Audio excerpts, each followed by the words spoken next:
खुदावंद में आप सबकी सलामती हो। खुदावंद आप सबके साथ हो। मेरे अजीजों, हम अक्सर ये बात सोचते हैं कि हम जो करते हैं, और अक्सर हम ये कहते भी हैं कि हमारी हर उठने बैठने के बारे में खुदा पहले से जानता है, और खुदा हर काम पहले से ही हमारे लिए इन चीजों का ख्याल रखे हुए है कि हमें कौन सी चीज कब चाहिए, और वो जो चाहे देने के लिए तैयार है। उसका दिल करे तो खुशी दे दे, उसका दिल करे तो गमी दे दे, क्योंकि वो हर चीज पर इख्तियार रखता है। सो मेरे अजीजों, हमें भी इस बात का यकीन रखना पड़ता है। पढ़ता ही क्या है कि ऐसा लिखा है कि खुदावंद के ऊपर जो भरोसा रखता है, खुदावंद उसकी हर चीज का जिम्मेदार है, और वो जानता है, उसका ख्याल रखता है, और कौन सी चीज उसको वो फिर कर देगा, किस चीज किसको जरूरत है वो उसको मुहैया करेगा। इससे पहले कि पाक कलाम की तरफ आए, हम दुआ करेंगे बेटा केविन के साथ मिलकर। खुदा बाप, बेटे, रूह कुदस के नाम में आमीन। आए हम सब मिलकर दुआ करते हैं। आज के दिन के लिए दुआ करता हूं खुदा। तूने हमें आज का दिन दिखाया खुदा। आज तेरा बंदा जो भी कलाम करे तेरा बंदा कर रहा हो खुदा, तू कर रहा हो अपने बंदे में आके खुदा।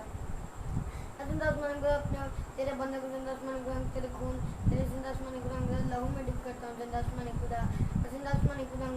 भी आज का कलाम सुन रहा है खुदा जी, खुदा जी तंदुरुस्ती पाए खुदा जी। हम अपने घर लिए दुआ करते हैं जान से जाम इस्लाम खुदा जी। खुदा जी मैं अपने सच्चे दुआ करते हैं खुदा, वो जहाँ भी जाए खुदा सलामती से जाए खुदा जी। आज का जो कलाम है खुदा, जितने भी लोग खुदा जी दिल में खुदा जी अपने दिल में से जो बुरी आते हैं वो निकाल कर खुदा अपने दिल में उस कलाम को रखे खुदा। वो वक्त ना आए खुदा कि जैसे 40 रोज के बाद खुदा बारिश होकर पड़ी थी खुदा, ऐसा इधर भी ना वाकया हो सके खुदा। आमीन। खुदा उनके जिंदा पाक कलाम में से आज हम पढ़ेंगे अय्यूब की किताब, उसका 23 बाब और उसकी 13 और 14 आयत। मेरे अजीजों, एक बात याद रखें कि खुदावंद हर चीज का आपका ख्याल रखता है। ये आज हम कलाम में पढ़ेंगे। खुदावंद के जिंदा और पाक कलाम में से आज हम पढ़ेंगे अय्यूब, उसका 23 बाब, उसकी 13 और 14 आयत। लेकिन वो एक ख्याल में रहता है और कौन उसको फिरा सकता है, और जो कुछ उसका जी चाहता है वो करता है, क्योंकि जो कुछ मेरे लिए मुकर्रर है वो पूरा करता है, और बहुत सी ऐसी बातें उसके हाथ में है। पाक कलाम का पढ़ा और सुना जाना हम सब के लिए बाइस से बरकत हो। खुदावंद का शुक्र हो। लेकिन वो एक ख्याल में रहता है और कौन उसको फिरा सकता है। खुदावंद का अगर किसी पे ख्याल है ना, ध्यान है, या वो इस बात को जानता है कि मैं किसी के ऊपर उसकी क्या कहते हैं, हम एक वर्ड नजर सवली पंजाबी में कहते हैं, या खुदा के रहम के साया के नीचे अगर वो खुदावंद अगर किसी का ख्याल रखता है, तो कोई शख्स, कोई दुनिया की या आसमान की चीज नहीं जो उसके इस ध्यान को फिरा सके, कोई भी नहीं। और जो कुछ उसका जी चाहे वो करता है। मतलब कि हमारे खुदावंद का जो जी चाहता है वो करता है। लेकिन मेरे अजीजों, खुदावंद उसी के साथ होता है जो खुदावंद पर तवक्कुल रखता है, या उसका एतमाद उस पे है, या उसका भरोसा उस पे है। और खुदावंद भी उसी का ख्याल रखता है जो खुदावंद पर यकीन रखता है। यहां पर बहुत से लोग हैं जो हमें ये चीजें चाहिए, लेकिन जब आप खुदावंद के साथ जुड़ते हो तो सब कुछ वो आपको देने में कादिर है, क्योंकि उसका ख्याल आपकी तरफ होगा जब आप उसकी बातों को मानेंगे और जो कुछ उसका जी चाहता है करता है। मैं अगर किसी जगह पर जाता हूं, मेरा दिल करता है कि मैं इस जगह से कोई चीज खाना चाहता हूं, तो मैं तो शायद पैसे पे करूं, लेकिन जो मालिक है उसका जो जी चाहे वो करे, चाहे खाए चाहे बर्तन तोड़ दे। आसमान का खुदा हमारा मालिक है। अगर उसका ख्याल है कि मैं अच्छा काम करता हूं तो वो मुझे बरकत देगा, और अगर उसका ख्याल है कि मैं बुरा काम करता हूं तो भी उसका जो चीज चाहे वो कर सकता है। मेरे अजीजों, खुदावंद की मर्जी के आगे किसी की नहीं चल सकती इस पूरी दुनिया में, लेकिन खुदावंद अपनी मर्जी उसी पर जाहिर करता है जो उससे मोहब्बत रखता है, जो उसको प्यार करता है, जो उसके हुक्मों पर अमल करता है। यहां पर ज्यादातर लोग उसके हुक्मों पर अमल करना ही पसंद नहीं करते, बल्कि कहते हैं जी उसके हुक्म तो बड़े सख्त हैं जी, कौन उस पर चल सकता है।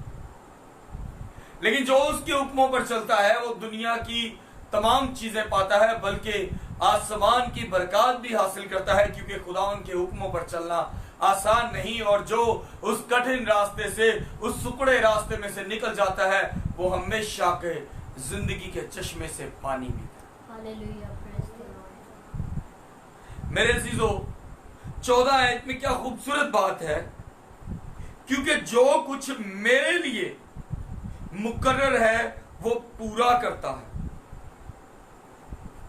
एक चीज है, मेरे बाप को मेरे बारे में ख्याल है कि मैं अपने बेटे के लिए ये चीज लेना चाहता हूं।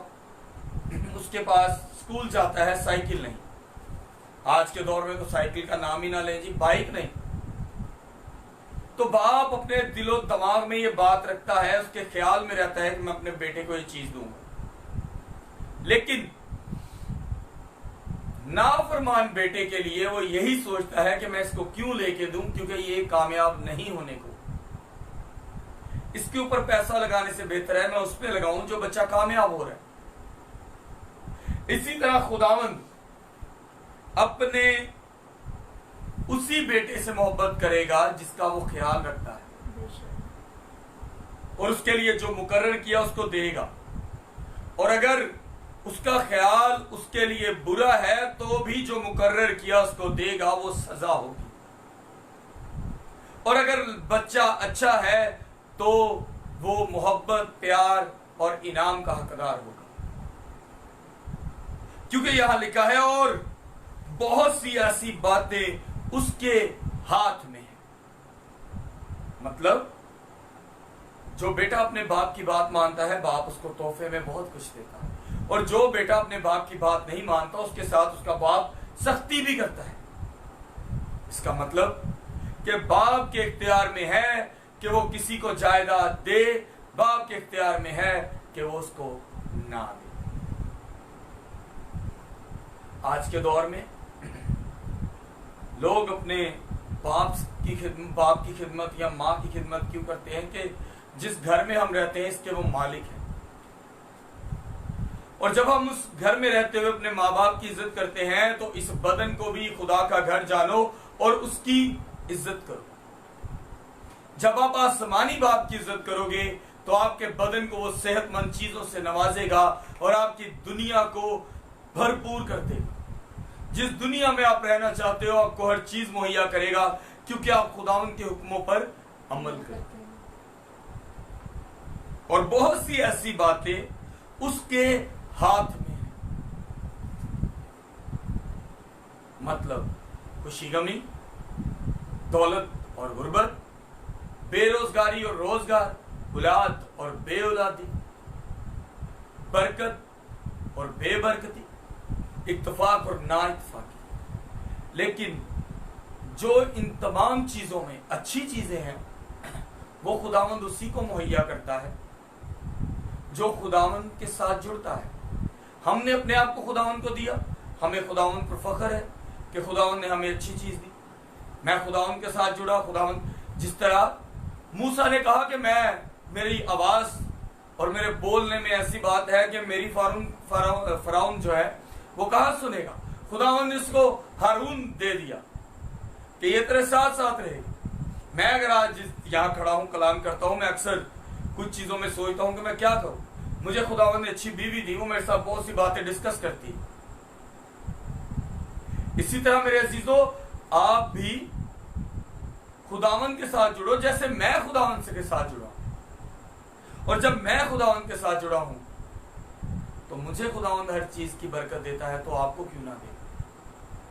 लेकिन उस बरकत को पाने के लिए कोई ज्यादा मेहनत नहीं करनी, कुछ नहीं, सिर्फ उसके हुक्मों पर अमल करना। जब आप उसके हुक्मों पर अमल करेंगे तो ये सारी चीजें तुमको मिलती जाएंगी। पहले ढूंढो तुम उसकी बादशाही, तो ये सारी चीजें तुमको मिलती जाएंगी। पाक कलाम का पढ़ा और सुना जाना हम सबके लिए बाइस बरकत हो। खुदावंद का शुक्र हो। सिर्फ उसकी बादशाही ढूंढे और खुदावंद आपको माला माल कर देगा। माला माल में जौन सा मर्जी माल सोच लो, चाहे रुपया पैसा सोच लो, चाहे बरकत सोच लो, चाहे सेहत सोच लो,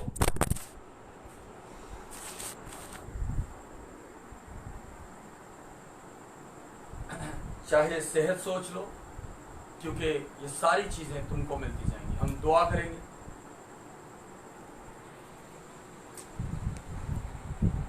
अनफॉर्चुनेटली फोन नीचे गिर गया था, आई डोंट नो। हम सब दुआ करेंगे, अपनी आंखों को बंद करेंगे।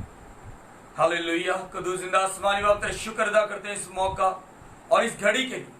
जो जो रूह जाने यहाँ पर तेरे कलाम के लिए बैठी हैं, वो ये चीज जान गई आज कि हर चीज तेरे हाथ में है, खुशी और गमी, बरकत और बेबरकत। तू इंसान को आजमाइश पे भी डालता है और तू ये भी कहता है कि मैं उसकी हैसियत से ज्यादा उसको आजमाइश में ना डालूंगा। ऐ जिंदा कदूस खुदा अपने आसमान के दरीचे खोल, तमाम जरूरियात सबकी पूरी कर। जिन जिनको जिस जिस चीज की जरूरत है वो तमाम चीजें उनको मुहैया कर। रुपया पैसा, रोजगार, औलाद, सेहत, तंदुरुस्ती, हर एक को मुहैया कर। तेरा शुक्र अदा करते हैं ब्रदर डैनियल बरकत के लिए कि जिंदा आसमानी बाप तूने उनके जॉब को, उनके काम को बहाल किया। जब आज हम वहां गए हमने देखा कि तूने उसको बहाल किया और उसके चेहरे पे खुशी थी। हम तेरा शुक्र अदा करते हैं बाप कि तूने हमारी दुआओं का जवाब दिया। इसी तरह जिंदा आसमानी बाप अपने उन बहन भाइयों के लिए दुआ करते हैं जो इस वक्त बेरोजगार हैं, उन सबके साथ। उन बहन भाइयों के लिए दुआ करते हैं जो बेऔलाद हैं। उन बहन भाइयों के लिए दुआ करते हैं जिनके घर में लड़ाई झगड़ा है। अपने उन खानदानों के लिए दुआ करते हैं जिन खानदानों में नाइतफाकी है। ऐ जिंदा आसमानी बाप बेघरों को घर दे। इसी तरह जिंदा आसमानी बाप खुद के लिए भी दुआ करते हैं। हम तेरा गिरजा घर चाहते हैं ताकि जिंदा आसमानी बाप तेरे कलाम की हमद कर सके और बहुत से खुदा के खादम आए और कलाम की मुनादी करें। इसी तरह जिंदा आसमानी बाप दुआ करते हैं कि हमारी चर्च के लिए साउंड सिस्टम की जरूरत है। फजल वाला हाथ बढ़ा और हमारी तमाम जरूरियात को पूरा कर, क्योंकि बाप हर चीज तेरी तरफ से है और अपना वसीला भेज जो तेरी तरफ से हो और हम अपने चर्च के लिए एसेसरी पूरी कर सकें। ऐ जिंदा कदूस खुदा आज की पूरी दुआ तेरे बेटे खुदा यीशु मसीह के नाम से मांग देते हैं, आमीन आमीन। मेरे अजीजों, खुदावन में जुड़े रहें क्योंकि हर चीज खुदावन देने में कादिर है। मैं फिर से बोलूंगा, पहले ढूंढो तुम उसकी बादशाही, तो ये सारी चीजें तुमको मिलती जाएंगी। खुदा बाप बेटे कुदस के नाम में, आमीन। खुदावंद आप सबके साथ हो।